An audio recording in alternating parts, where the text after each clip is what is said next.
What's up, guys? I'm going to be showing you how I personally audit sales pages and sales messaging in general, really doing it live just to show you how my brain works.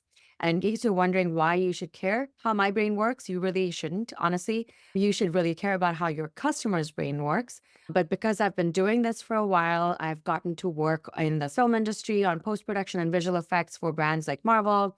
And I've been on a few launches with companies like Apple, Amazon, Motorola, Microsoft, a few different tech brands out there. I've kind of come up with my own system on being able to predict what's going to work and what's not going to work in terms of what's going to actually resonate with the intended target audience and what isn't going to. And it really depends on the positioning of these products more than it does on the product itself. Although, of course, if the product isn't valuable to anybody, that is going to not work in your favor. So let me dive in. Let me show you how I go about dissecting and auditing a sales page.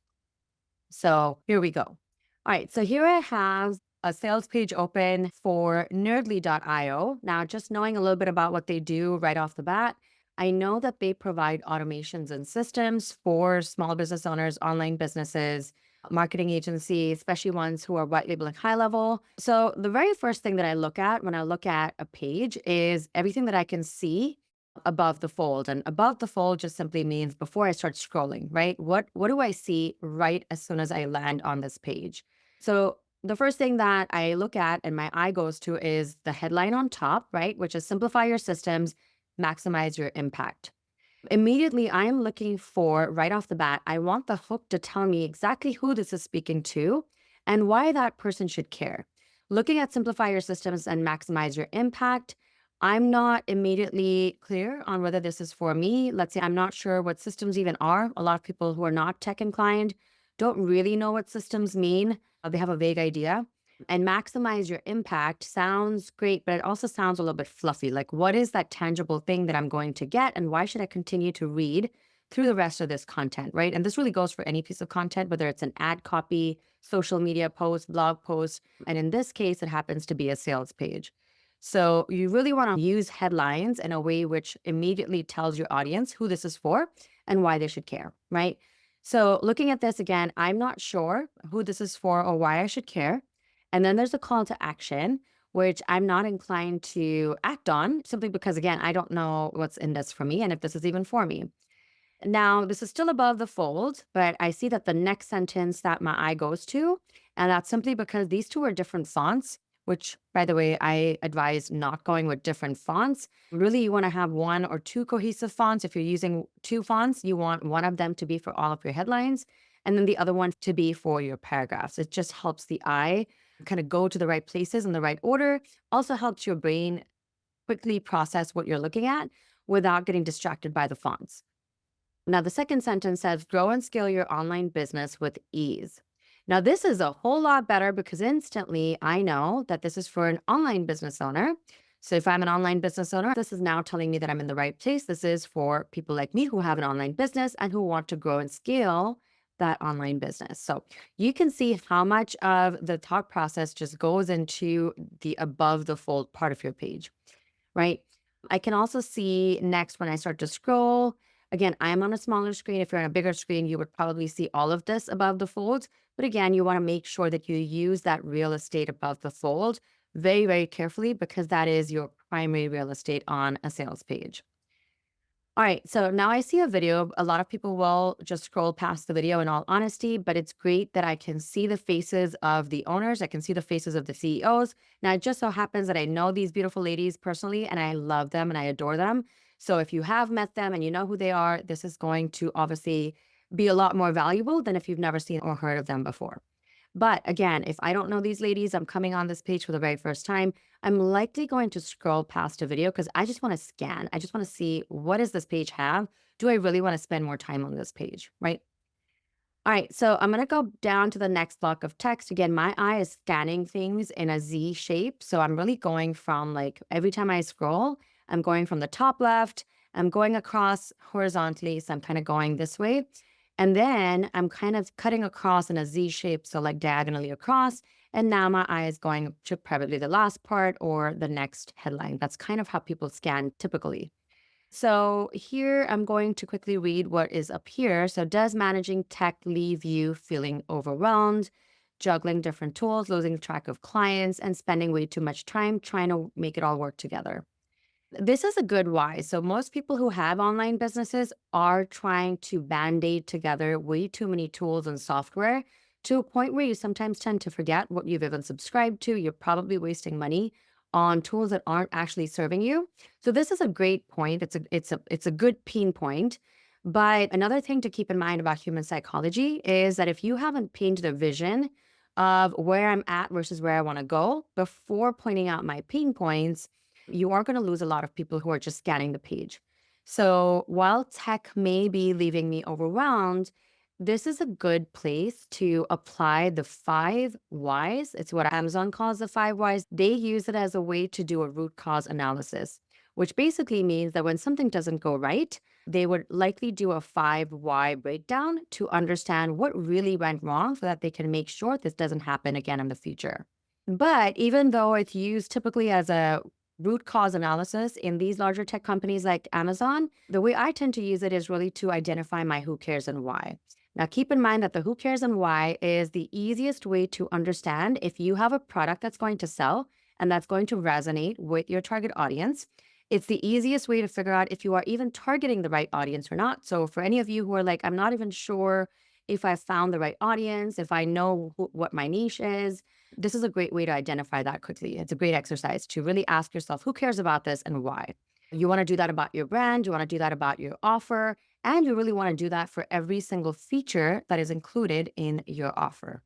So again, coming back to this, I feel like this is a great thing to say on the page, but typically I would have wanted to see this lower down on the page. Right now, I just want them to understand my vision of what that scaled business looks like, what they kind of tapped into here, grow and scale my online business with ease. I want to know that they've really understood what that looks like to me, right? Why that's important to me. So again, coming back to the 5 whys, what I would recommend doing here is why does the typical online business owner, why do they feel so overwhelmed? And more specifically with tech, because that's what we're talking about, right? Why is it that they have so many software to begin with? Like, what is the psychology behind this online business owner who tends to hoard software, hoping that something will click, right? Something's going to magically make everything easier and it's going to help them with their marketing, with their sales, whatever the case may be. We really want to understand what is the ultimate goal here. So why would they be feeling overwhelmed? The more thought you put into this, the more insightful your takeaways are going to be, and you'll be able to really nail your messaging on the page. But just to kind of give you an example, right? So why does tech leave me feeling overwhelmed? Okay, because I've been like buying every software that I see an ad for.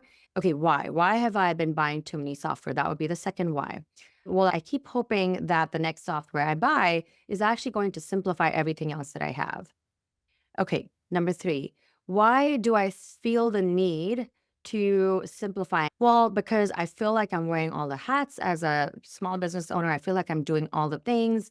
And I really just need one simple software that's going to scale with me. And it's going to make it easier for me to do all the things in one place without me having to struggle with different software and figure out like what I need to focus on versus what I need to not focus on, right? All right. So the fourth why would be, why is it important for me? And you can kind of see where this is going, right? But really, you want to get to that fifth why that just again, without doing a lot of deep diving into this, which again, I would highly recommend you do, but without doing a full on deep dive into the 5 whys, what I would imagine would be the fifth why or the end why behind why I have so many software is because I'm just trying to not go crazy, own my time, own my finances, and scale my business in a way that actually feels good to me, that makes me feel like I can show up and be the most authentic self, be a good role model to my children, be a good role model to, even my friends and my social circle. I want to be a successful business owner where I'm not constantly bogged down by the technicalities of my business. And I'm actually enjoying the benefits of a scaling business. That's really what I'm trying to get at. And again, typically when you are doing this exercise, you will also get to what that end benefit looks like for your target audience. And that's the key, right? So that's the vision, that's the picture you want to paint at the top of your page. Next, you want to talk about the things that are maybe holding them back from that vision, right? So once you've identified the who cares and why about this page, about my offer, you've kind of set the stage at the top of the page, then you start to go into, we get it, which they've done it here. So we get it. Embracing tech is the way forward, but figuring out where to start can feel like an impossible task. And even here, I don't know so much that embracing tech is the way forward. I do know that understanding my tech and having the right software in my business arsenal is the way forward. So maybe some language around that, right? But again, this would be kind of midway down the page after we've established that larger vision on top. And then I think all of this kind of goes, right? Then we start to talk about some of the features and how that's going to help simplify my business, leaving me more time to focus on growth. Now, that makes sense to me as an online business. If I can simplify my business, then it would leave me more time to focus on my overall goals and my overall growth versus the day-to-day nitty-gritties. And then they go into the features, which is great. So all of this looks great. But again, I'm going to now bring in my favorite tool, Hey Levi, which is an AI tool that's going to help me audit my offer and really understand how I can strengthen it. So let's go ahead and switch into that here.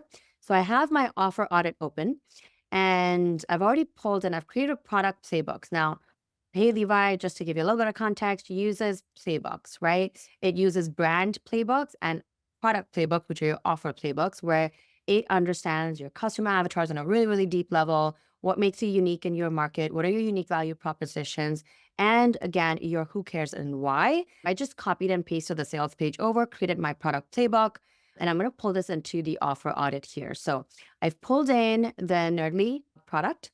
It's already got my target audience because again, it's all in the playbook that I copied from the sales page that we just looked at. I can choose to bring in a specific customer avatar here if I really want this dialed into one of my market segments versus my entire broader audience, which is online business owners. So here are some of my deep dive customer avatars that the AI created for me. I don't have to do anything except tell it that I was targeting online business owners. And it came up with these 3 customer avatars for me. So I have Sarah, the solopreneur. This is a solopreneur who constantly feels overwhelmed by the sheer volume of tasks. So again, we're not talking about the tech. We're talking about the volume of tasks she has to get through in her day-to-day life, right? We talked about wearing multiple hats. That's again comes down to the number of tasks that they feel like they have constantly, this growing checklist in their minds, right? Every day I need to do this, this, this, this, this. It's always the nitty-gritty, leaving them less time to focus on that larger vision.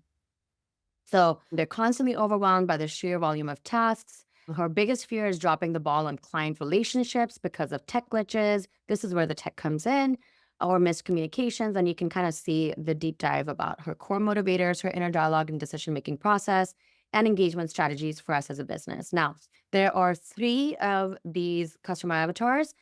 For this example, I'm actually going to focus on the solopreneur because I do feel like this one does, from my understanding of their ideal customer avatar, this one actually encompasses that person perfectly. So let's dial into this specific customer avatar, Sarah.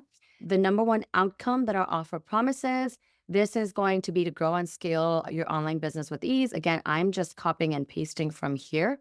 So just pulling in their existing offer, the existing sales page, so we can do an audit and see what else we've missed, right? It's already pulled in some of these details. So time required to achieve this big outcome. I couldn't find any information on how long it's going to take me to set all this up. And I feel like that's another miss. It should be super clear because we want this outcome, this promise that we're making on our sales page to be super believable for our end client, right? Our audience.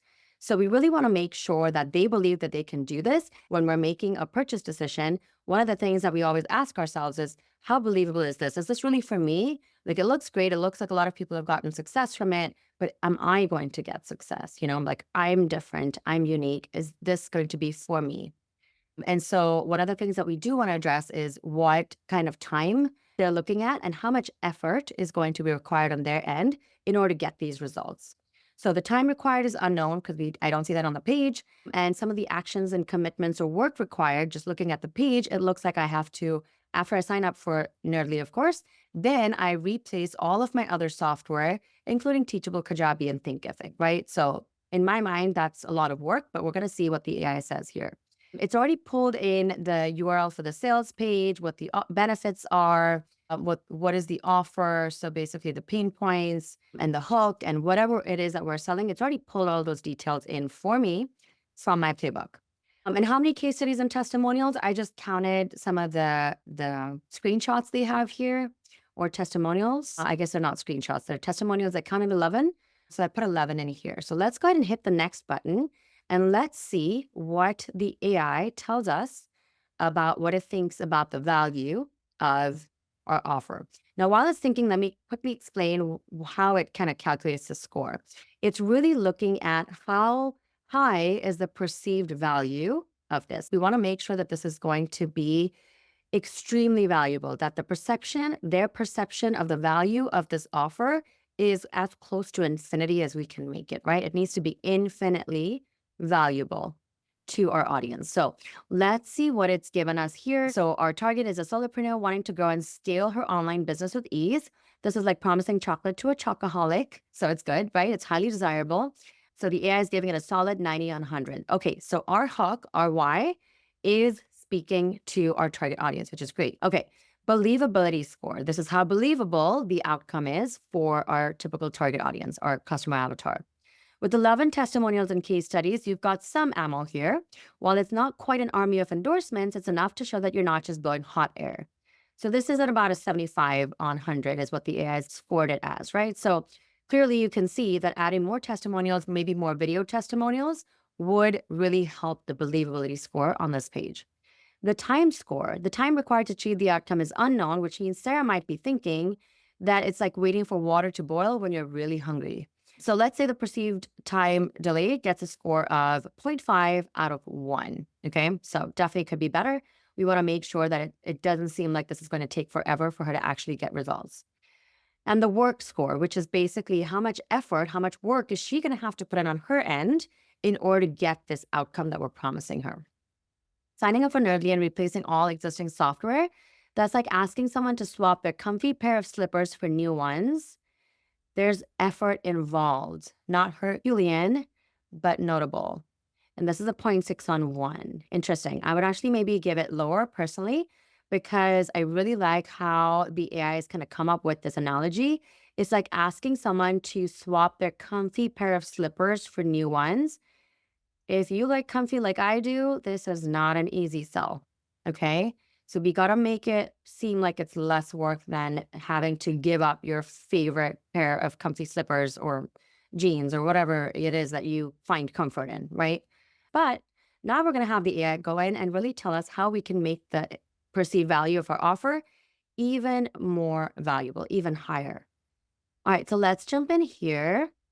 The analysis is that the offer aims to simplify tech management for solopreneurs who are overwhelmed by juggling multiple software tools. It promises to streamline her business operations, includes all of these automated processes and personalized support. However, the offer's specifics regarding the time required to achieve the outcome and the work involved are vague, which can affect its perceived value. So let's see. Okay, now it's going to give us some alternate offers. One where we can just take the existing parts of this offer and tweak it a little bit just to make it a little bit more valuable in terms of how it's perceived by our target audience. So offer 1, introduce Nerdly Express. Oh, I actually like this idea. A fast track onboarding option that guarantees full system integration within 2 weeks with minimal input from the user. So again, if this is a service that Nerdly wanted to offer, they could actually make more money, charge a more premium price, because you're taking away the pain of like, is this really believable? Is this going to be for me? All of those things, right? Like how much time is it going to take me? I'm limited on time. So this kind of takes away that objection. All right. And it breaks down how exactly something like this would affect the score, which is really interesting. Moving on to offer 2, create Nerdly Lite, a streamlined version offering essential features with even less complexity and faster results. Focus on immediate wins like automation of the top 3 repetitive tasks within 1 week. This is genius, in my opinion. If you're a premium buyer where you know that you just want everything done for you, all of it done for you, you don't want to worry about it, we're saying we're going to have an express version where we're going to do everything for you, minimal input from you, and we're going to do it in 2 weeks. Now we're being really specific about how long it'll take before you see results and how little you actually have to put in on your end when you purchase this offer. And then we have a light version for those folks who are maybe like, I just want to focus my limited resources and funds on maybe the top 3 tasks that I need to simplify so I can free up some of my time and go make some more money, right? So you have an express version and a light version. So the express version is more of a premium version, and the light version is more of a condensed version, which feels more digestible, right? Again, the idea is to make this as believable and valuable as possible to your target audience. This last part, we're going to analyze our sales page and have the AI tell us what we need to do in order to fix our sales page. So some of these things is, does the page clearly identify the target audience above the fold? It does. It does talk about online businesses, but again, not in the immediate headline, in the second headline. Is the specific pain point that the offer solves immediately clear? Yes, it addresses feeling overwhelmed and losing clients due to insufficiencies or inefficiencies. Is the offer's promise clear? Yes. Are there any elements that dilute its impact? No. So that's all great so far. Are the physical or visible benefits of each offer component clearly spelled out? Here's where the AI is saying it's not sufficiently detailed in terms of tangible benefits. That's something that we already identified, right? Like a lot of feature, but tangible benefits like, okay, I know what I'm going to be walking away with once all of these things are automated. That's not clear. Does the offer address the current mindset? Yes, it appeals to their need for efficiency and integration. How does the offer differentiate itself from other similar market offerings? Jumping back into the sales page, it says, how does Nerdly compare? And I can see that it basically shows me how it may be more cost effective, but in terms of the value, it's not super clear to me. So lacks clear differentiation from competitors. Does it effectively address common objections potential buyers might have? Not thoroughly, right? So we've already talked about some of the common objections that our audience are going to have when they see our page and our offer with more evidence or testimonials, right? Is there a clear cost or consequence of not opting in for the offer? This is not explicitly stated. Another place where we can improve this is by making it super clear, what does my audience risk by not taking action with me right now? This is really important because the human brain is programmed to react to fear or FOMO, which is a more common term that we tend to use these days, fear of missing out, rather than a benefit. So although we do want to create this vision for them, we want to talk about the benefit, we don't want to end our sales page without making it clear what they risk leaving behind or losing out on if they don't take action immediately.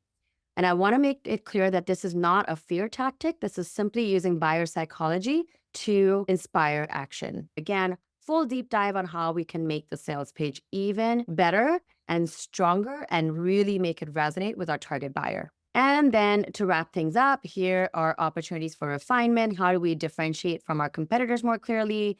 How do we address some common objections with stronger evidence? It's given us some more details on the parts that it thinks are our biggest opportunities for refinement on the sales page.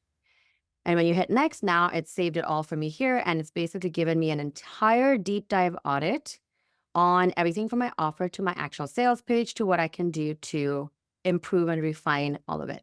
Okay. So if you're a marketing agency, hopefully you also see how this kind of a deep dive audit will be super beneficial for your clients. But if you're looking to do this for yourself to start with, highly recommend checking out Hey Levi. It will help you not just dial in your market positioning and identify your who cares and why. It will also help you really dissect your offer and your sales page to make sure that those are infinitely valuable to your specific customer avatars or target audience. Enjoy.